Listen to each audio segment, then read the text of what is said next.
My name is Jake Perkins, and I'm sitting here with a client of ours that we've had since the start of the summer of 2021. They've been only a pleasure to work with. They are a great big family name. I got one of the family members here on the podcast, and he happens to be the Batman of the group. Barrett, do you mind telling us, the viewers, who you are? I'm not sure I know what Batman of the group means, but I'll take it. I'm a Batman fan. Yes.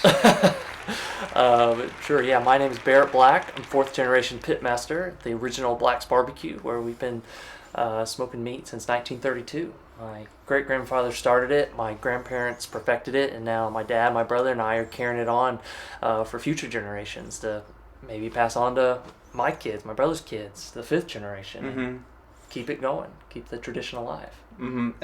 And Barrett, so being with Barrett, I hear a lot of good stories, but one story I love, and you were telling me it again last night, is when you finished college, you were like, I'm going to go hang out with my grandparents while they're alive, and you're going to learn how to do barbecue. And, I mean, how has that decision impacted your life? Boy, it's impacted the last 13 years of my life. That was a long time ago. But 13 years ago, most people don't understand that barbecue was not cool. For the first 85 years of Black's BBQ's existence, it was a labor of love. It was something that you did because you need to survive, you need to feed your family, and you had to love it because it was not easy. Mm. And so way before barbecue was cool, my grandparents were dedicating themselves to the craft and perfecting it, and I'm so glad they did. And when I got into it, I was just graduated from college. My grandparents were in their late 70s, but still very strong and working. And I decided, before I go get my, quote, real job, I want to spend some time with them, learn the family tradition, and that may be 6-8 months, and I will then go get a real job, a career, whatever. And as I started, my grandfather very wisely made me start at the bottom. I started wiping down tables, cleaning bathrooms, mopping floors, doing all those things, and eventually worked my way through all the different positions of the restaurant to where I eventually got to start trimming the briskets and seasoning them, stuffing the sausage, and then cutting the meat for the customers at the butcher block. And this was over the course of 2 or 3 years that it took me to work my way through that. And I didn't even realize how I was kind of getting drawn in and seduced into the smoke of Central Texas barbecue, because even just doing those simple things and being next to my grandparents and watching them, listening to them, and taking their lead on not only just the craft part of it, but the softer points of how to tell the story of how we started and how to interact with the customers and hear their story as well, and not only take care of them with wonderful food, but with great service and friendship and build relationships with people, has been a journey that's now taken me to 13 years in the business.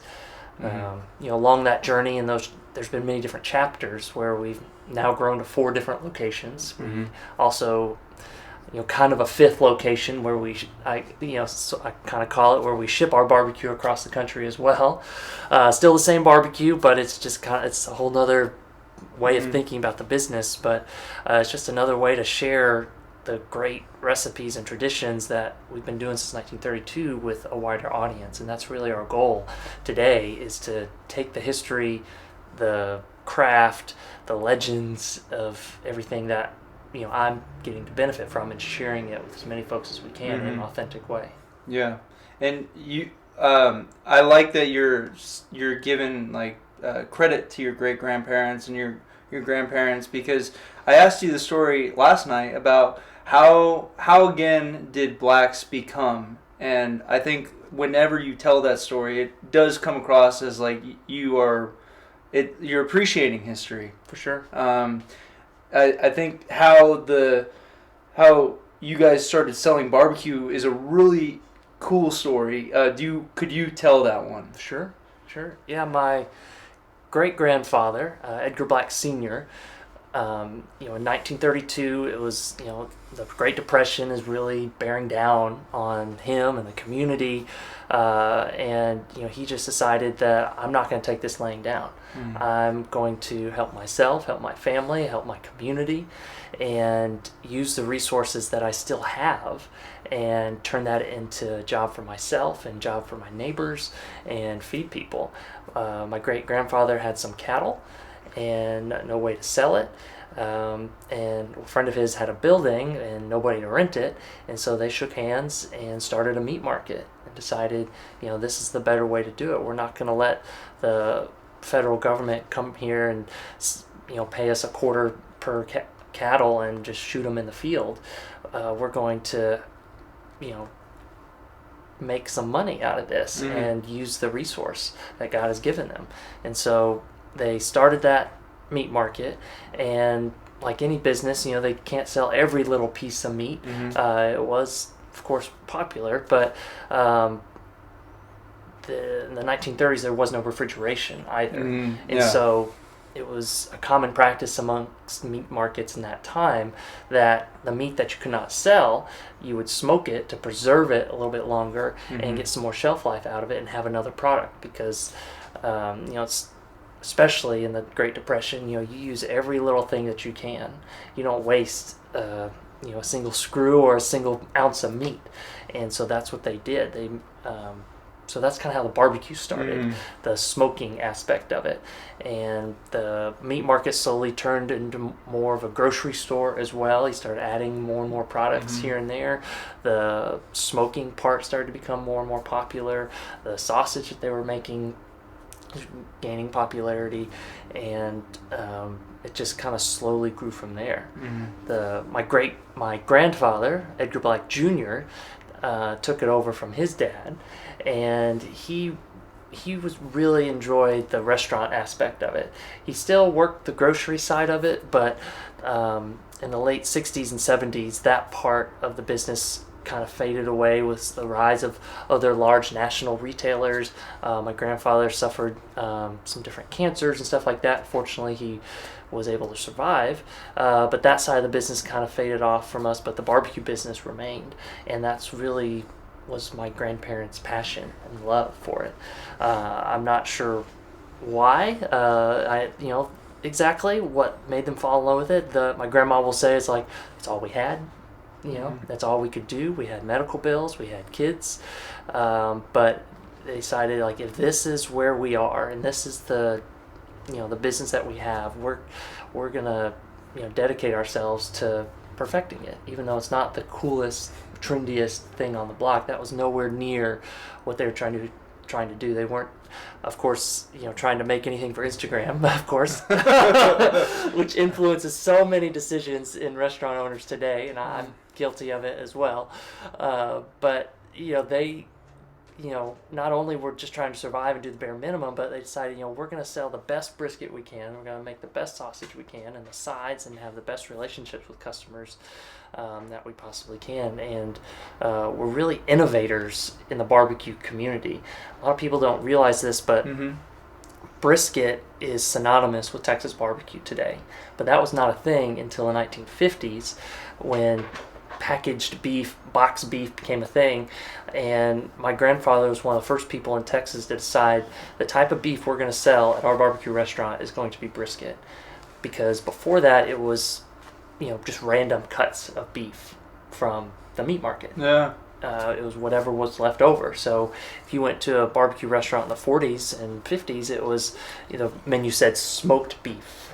It didn't say brisket or beef ribs or anything like that.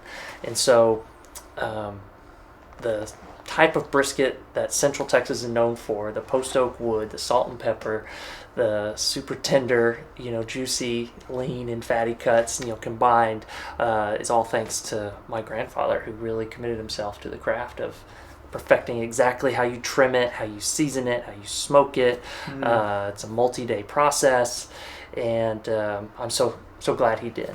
Yeah, and you definitely get compliments every time I go to an event with you guys. But you also are a chef yourself, so knowing what your grandfather taught you, how has that impacted you when you're in the kitchen cooking things to experiment,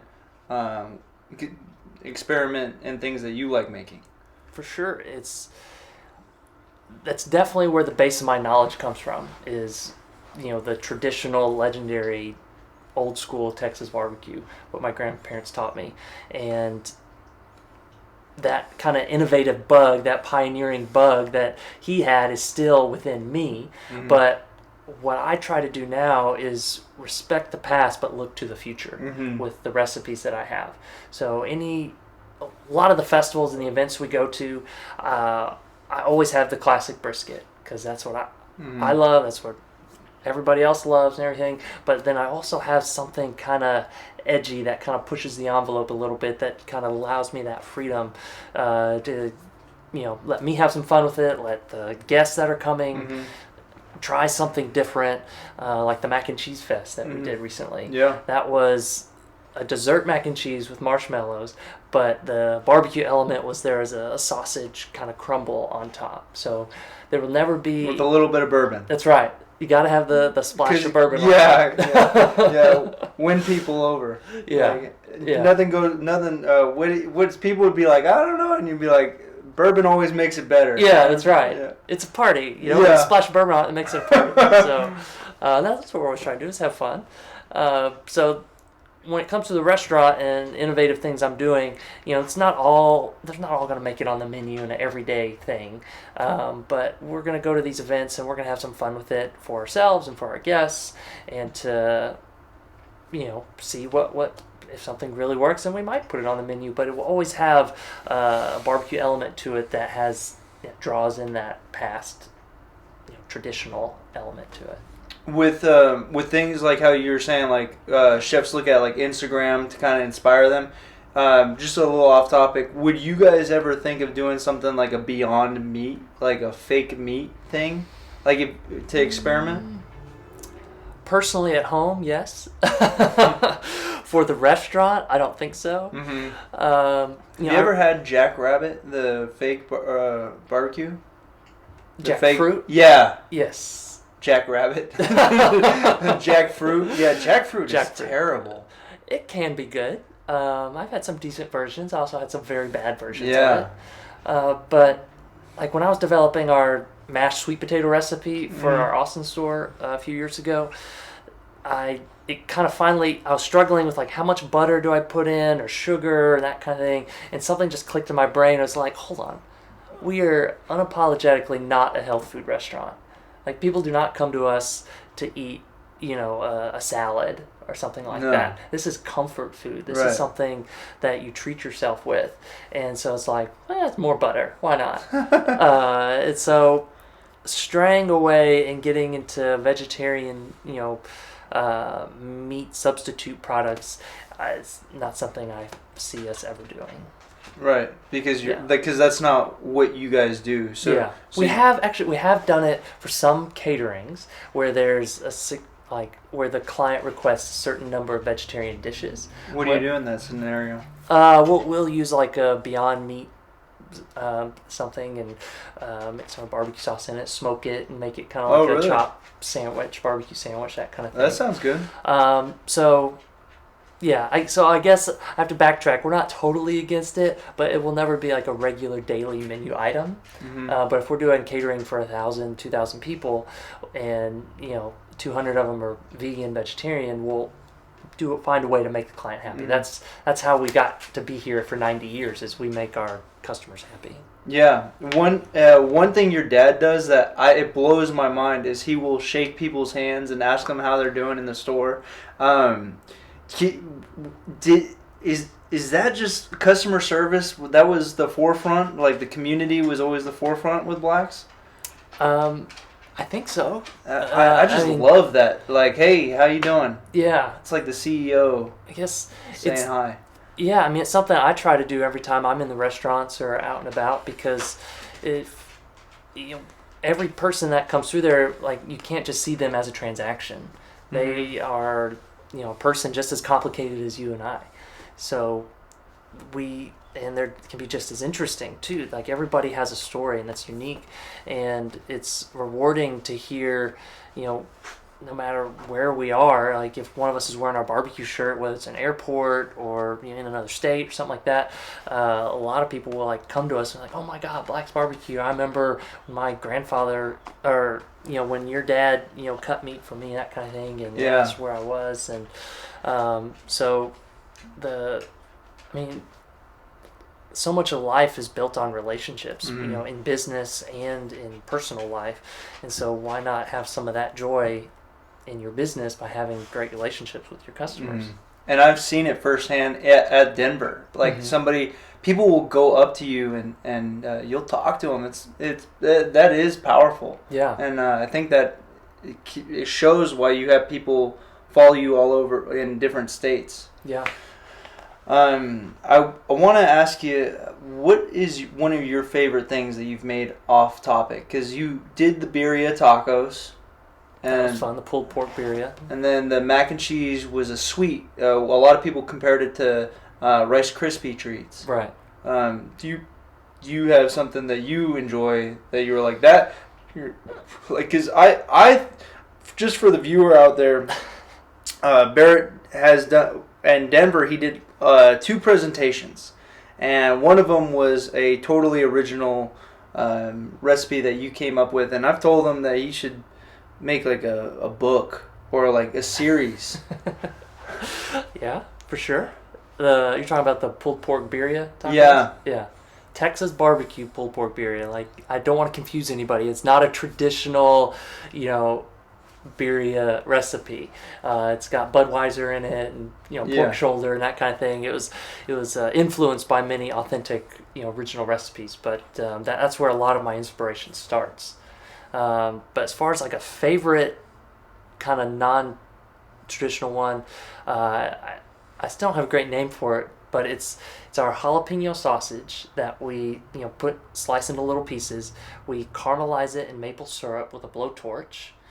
Then we put that piece in between a donut hole to make a little sandwich, and then a little bit of bourbon on it as well.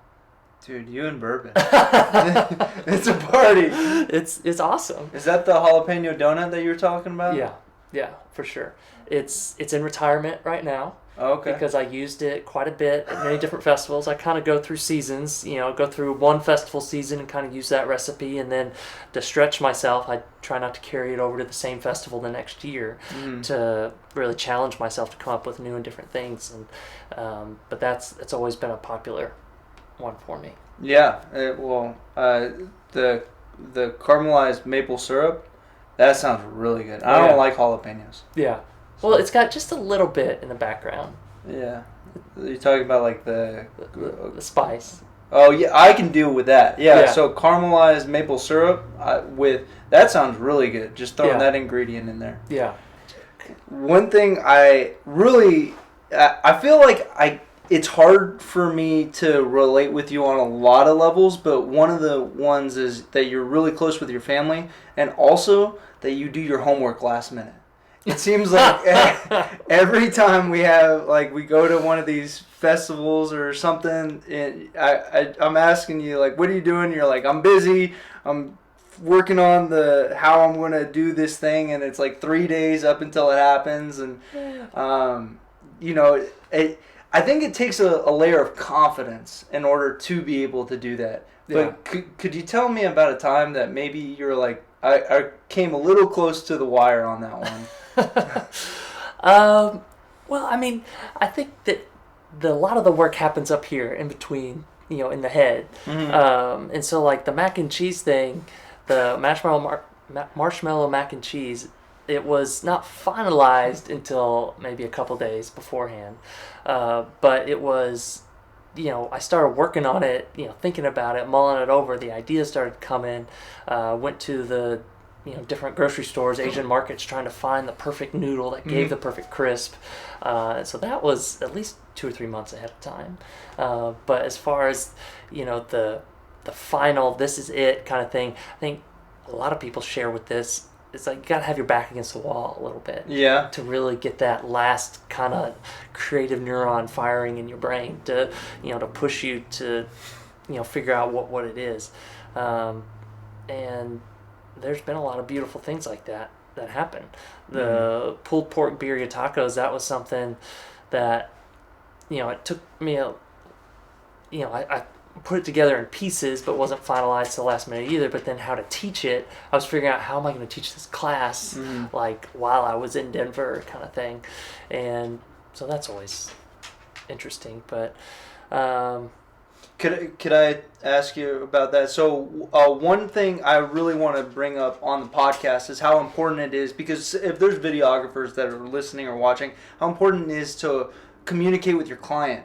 And Barrett has always told me, he goes, I want people to know who we are. I think a lot of times barbecue is great, but we are the family. We want to connect with people on a video level. And when we were in Denver, the camera was on you, and I'd have to be like, Barrett, hey, what are we going to do? Like, let's say something. Give me a soundbite. And you were deep in thought, and it was almost like I kind of was like, man, like, am I bugging him? But then after the whole trip, when we did ACL and everything, and we talked about how we were going to edit it, Barrett let me know that it is important to say, if you need a soundbite, you need to let me know. And I think it's just one of those things where it's not good to assume what the client, like, you told me what you wanted, like, I shouldn't have worried about hurting your feelings. I need to make it happen. So could you tell me about I guess I don't know. That stories that we want to tell is, with the videos and stuff, and why I like working with you is because I'm not trying to just show what happens on stage. Like, that's a certain presentation, that's a certain persona I have, and that's a goal. But I want people to know Black's Barbecue, me, my dad, and Eric behind the scenes as well. All the imperfections and what it takes to get to that point too.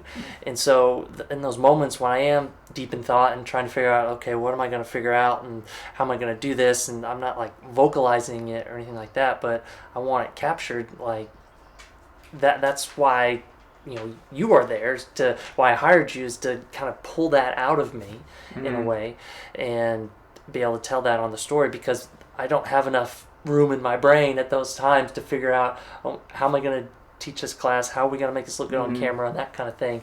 And so that's why I'm relying on you. And if you just ask me like, hey, what are you doing right now, or tell me about this, just some little cue, and I'll just start thinking out loud. That makes a lot of great sound bites and content, and just figure out how the gears are cranking in my head and everything, and how more authenticity, I think. When the Mac and Cheese Fest was probably like the lowest scale of like events that I've gone to with you, but it's one of my favorite videos for that reason, because after you communicated with me, you're like, no, I want the sound bites. Don't worry about hurting my feelings. And we had you mic'd up, and it was like, Barrett, I need you to do this thing, to do this part. Personally, that's one of my favorite videos. Yeah. I mean, that's I like it a lot too, because even my wife said this after she watched it the first time. She's like, oh, it really tells a great story. It has a great arc to it. And that's what we're trying to do with each of these videos. And so, like, when I sent you some of the prompts and the questions I had, I just went off of who, what, when, where, why. Yeah. Kind of thing. And that's how I start a lot of the things that I write or present or say, because that's a popular saying for a reason. And so if we can communicate those things and have those questions answered, those tell a great story. Yeah, and it successfully told a great story. Yeah. My only concern while you were there filming was make sure I turn off the mic if I go to the bathroom. Yeah. Because it was recording constantly. But other than that, I had no worries. I didn't think about you whatsoever.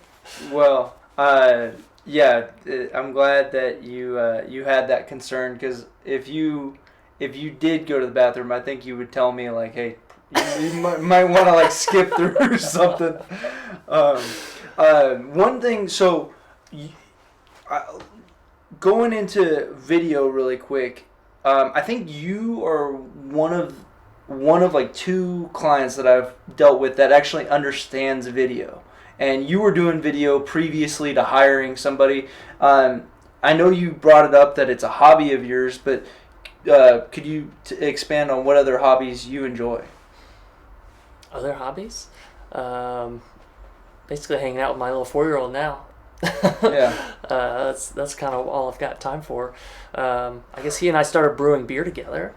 Really? Yeah, that's been a lot of fun. He doesn't get to taste the beer. He gets to taste the wort before it becomes alcohol.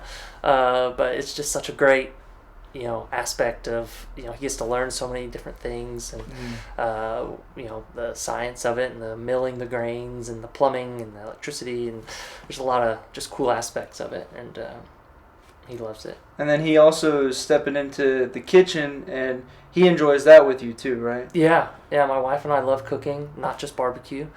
And anytime he gets a chance to, help us do something, or he creates his own sauces, which he pulls out, 3-4 different types of vinegars we have, and soy sauce and all these stuff, and just pours it in a bowl and stirs it, and he thinks it tastes amazing. And so it's fun to watch him have that creativity and share in that tradition of cooking and stuff. And we do have some smokers at home, and so that's one of his favorite things. And he knows about the different grills: the charcoal grill, the gas grill, the pellet grill, the offset. Like, he understands the differences of them and wants to use them every single day, which I wish I had time for. Yeah. But we try the best we can. Is it like watching a miniature version of yourself? Do you think you had that same like enthusiasm towards making food when you were younger?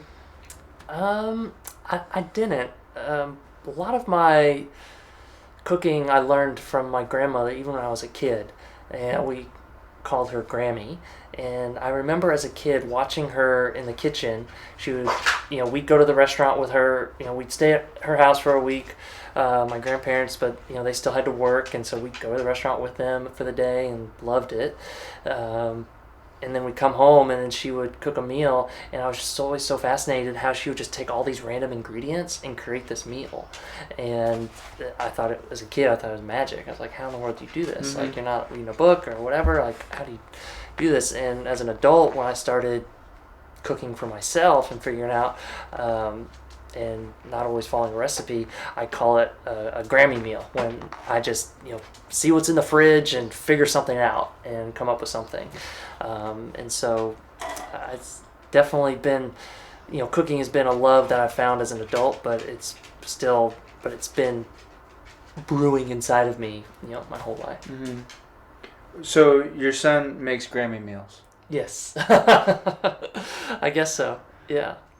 That's the fortunate thing that we're my family has, is all these stories that are true. And so our biggest challenge is how do we tell these stories? How do we not only preserve them but package them in a way that people can digest and ingrain for themselves, and get to know us as people and as a family and as a culture, and learn our history, and not see us just as, we're just a barbecue restaurant trying to benefit off the new trendy barbecue themes. Like, no, we're a 90-year-old business. My dad says, we're a 90-year overnight success story, basically, because it wasn't till the last. That's pretty good. Yeah, it wasn't till the last 10 years where it's just like, oh, okay, this is making money finally, where we can support multiple families and everything. Because my dad, he was not allowed to work in the business. He was a lawyer. Yeah. Yeah, I like this story a lot too. Yeah. This is a great one. Yeah, because my grandparents told their kids that you cannot work in the business, because for a couple of reasons, because they didn't want them to have as hard as a life that they did, which was scraping by, barely paying bills, not paying themselves for many months just to make other payroll. And also, there wasn't enough money to pay them and support another family. And so they were forced to go to college, get a degree, have another career, and then maybe if you're crazy enough to come back to the business, we'll let you. And my dad was a practicing attorney for over 20 years. He still is, part-time, I guess. He still does little things on the side, and but he's a full-time barbecue pitmaster now. And it's I had a lot of jobs before I came into the business, and it's really helped, have different perspectives on it and be able to draw from different experiences and build something that we think is great. Man, whenever you just told me the first time after the first submission, you're like, barbecue is great, but we want people to know who we are, and I think this would be a good time to end. I hope people got to know Barrett a little bit, and I've only had a great time working with you, and Yeah. So thanks for coming on the podcast. Of course.